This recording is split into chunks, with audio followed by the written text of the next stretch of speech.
I joined the church several years ago, and after joining, I started going to prayer meeting in the week. You meet with people and you talk with them. And I remember in our conversations, a key topic, a key point that always came up was, let the will of God be done. You'd pray with somebody and they'd say in their prayer, or you may say it yourself, according to the will of God, let this prayer be answered. You talk with someone and you share something that you may have gone through, and it always would come out, let the will of the Lord be done. Or, yeah, it's God's will. It's God's will. Well, how do we fit into God's will? What's God's will for you? What's God's will for the world? I mean, we know He said that there's a gospel that He wants to be preached in all the world for a witness. And when it is preached, then will the end come, as He says in Matthew 24, verse 14. But how do I fit into that? You see, if the gospel has to go to the world, then what am I supposed to be?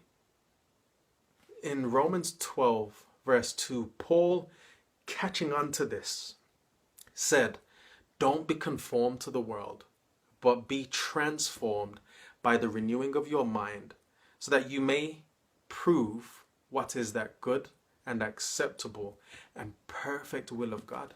So it begins with you as an individual. In verse 1 of that same chapter, in fact, he says, present your body as a living sacrifice, which is your reasonable service to do.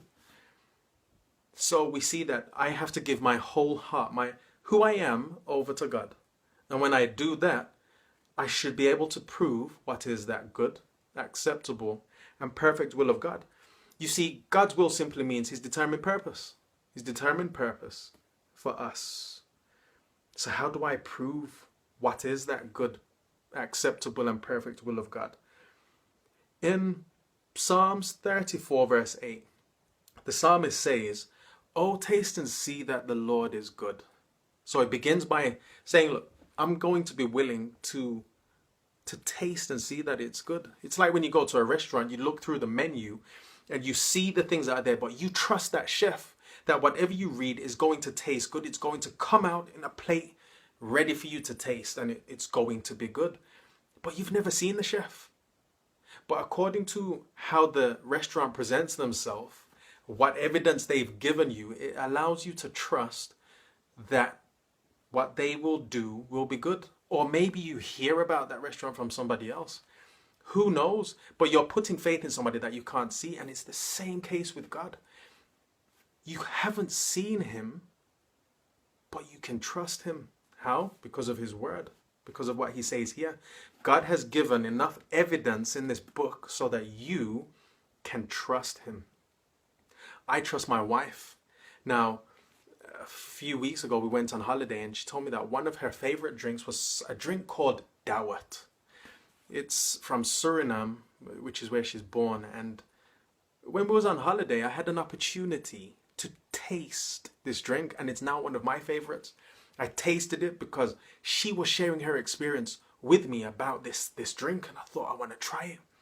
And this is the same way how we are to be with God. We're to taste and see that He is good and tell others about Him. So His will is firstly for you to try Him out yourself. And He's given you enough evidence. He knows that once you come to Him, you won't leave. Once you truly have a connection with God, why would you leave Him? Because after you've had that connection with Him, you will say afterwards, as the psalmist said in Psalm 119, verse 103, how sweet are thy words to my taste. Yea, they are sweeter than honey. So once I have tasted and seen that He is good, I will be able to tell others, oh, how sweet are the words of the Lord to my taste. They're sweeter than honey. This is God's will. This is how we prove that His will is good.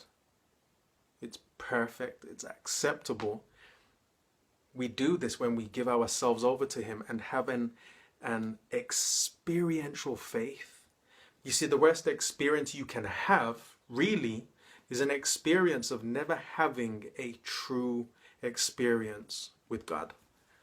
Either way, it's an experience, but at least experience walking in God's will. A number of years ago, my father died. died of cancer. It was a very hard time for myself and for the family. And I remember speaking to people in the church, and they'd always try to speak in the positive. They always said, "Oh, Craig, God is going to heal your father." And it was only because of tasting and seeing that the Lord is good that I was able to say, whatever the outcome is, it's according to God's will. I remember I sat down and there was a prayer and fasting session, and as we all sat down, a lady said to me, she said, "Craig, I don't think your dad's going to make it."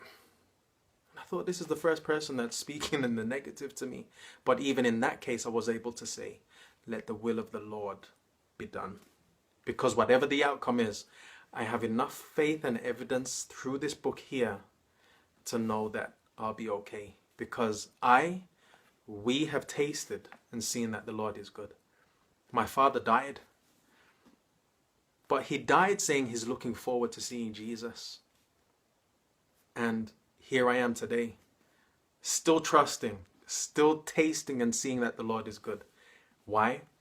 Because if I'm not conformed to the world, but I am renewed in this mind, I become transformed, I'm able to prove what is that good, acceptable, and perfect will of God.